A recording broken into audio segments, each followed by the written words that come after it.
And so I think the whole idea about opening up that China has started 30 years ago was very important to really move the whole country, the whole economy to a new level. So that policy has been fruitful for China and for the world.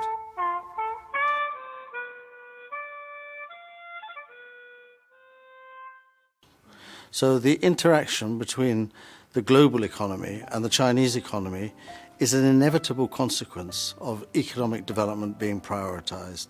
And for the first entry of foreign-funded companies into China in the 4 special economic zones that were created in the early 80s, primarily that was aimed at the overseas Chinese, primarily at Hong Kong businesses to move their production from Hong Kong into Guangdong and a couple of other places.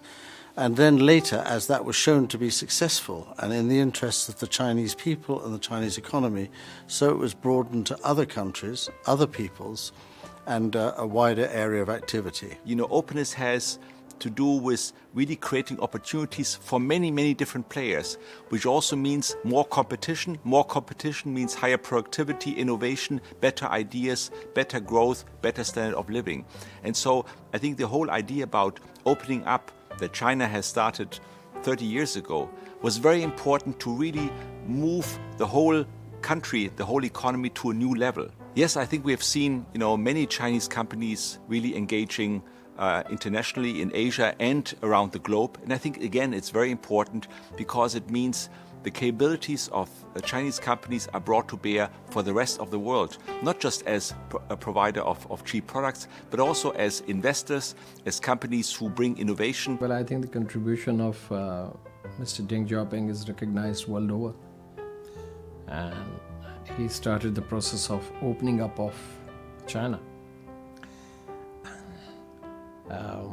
And China, since then, China has made great progress in innovation, technology, in mobilizing the people for, national development.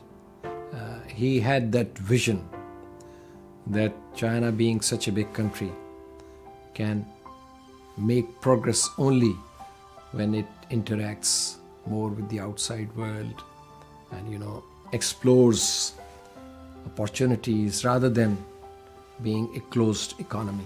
So that policy has been fruitful for China and for the world. And anything that's ice-breaking, we're known as the icebreakers, anything that's ice-breaking always involves controversy, always involves people arguing about whether you should or you shouldn't take the risk. They did take the risk.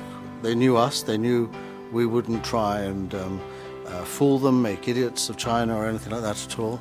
And then began a big increase of foreign investment into China for development of the Chinese market. So it's an exercise that results from a decision to prioritize economic development.